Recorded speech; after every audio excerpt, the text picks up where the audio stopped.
દેશની અંદર લોકસભા 2024ની ચૂંટણી પૂરી થઈ ગઈ છે અને તેના પરિણામ પણ જાહેર થઈ ગયા છે। આગામી 9 તારીખના રોજ વડાપ્રધાન નરેન્દ્ર મોદી ત્રીજી વખત શપથ લેવાના છે। ત્યારે ગુજરાતના પાટનગર ગાંધીનગરથી એક મોટા સમાચાર સામે આવી રહ્યા છે, જ્યાં બિન હથિયારી 8 પીઆઈની આંતરિક બદલી કરવામાં આવી છે।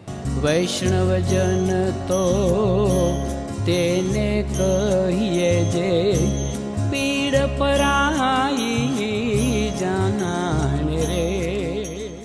લોકસભા ચૂંટણીના પડઘમ પૂરા થઈ ગયા છે અને ત્યારબાદ ચૂંટણીના પરિણામો પણ જાહેર થઈ ગયા છે। હવે નવી સરકાર રચાવાની છે અને એ સરકારની ફરી એક વખત વડાપ્રધાન નરેન્દ્ર મોદી શપથ લેવાના છે। ત્યારે ગુજરાતના પાટનગર ગાંધીનગરથી એક મોટા સમાચાર સામે આવી રહ્યા છે કે બિન હથિયારી 8 પીઆઈની બદલી કરવામાં આવી છે।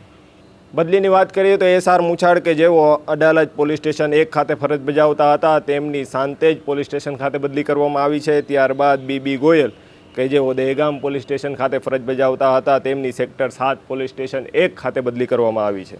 ત્યારબાદ પીબી ચૌહાણ કે જેઓ સેક્ટર 7 પોલીસ સ્ટેશન 1 ખાતે ફરજ બજાવતા હતા, તેમની ટ્રાફિક પોલીસ સ્ટેશન 1 ખાતે બદલી કરવામાં આવી છે। ત્યારબાદ S Desai sector 7 police station 2 ખાતે ફરજ બજાવતા હતા, તેમની સચિવાલય સંકુલ ખાતે બદલી કરવામાં આવી છે। ત્યારબાદ ડીબી ડાભી જેઓ સાંતેજ પોલીસ સ્ટેશન ખાતે ફરજ બજાવતા હતા, તેમની પણ સચિવાલય સંકુલ ખાતે બદલી કરવામાં આવી છે। ત્યારબાદ વીબી દેસાઈ કે જેઓ સચિવાલય સંકુલ ખાતે ફરજ બજાવતા હતા, તેમની દહેગામ પોલીસ સ્ટેશન ખાતે બદલી કરવામાં આવી છે। ત્યારબાદ એચજી દેસાઈ કે જેઓ સચિવાલય સંકુલ ખાતે જ ફરજ બજાવતા હતા, તેમની સેક્ટર 7 પોલીસ સ્ટેશન 2 ખાતે બદલી કરવામાં આવી છે। અને કેબી સાંખલા કે જેઓ અડાલજ પોલીસ સ્ટેશન 2 ખાતે ફરજ બજાવતા હતા, તેમની અડાલજ પોલીસ સ્ટેશન 1 ખાતે બદલી કરવામાં આવી છે।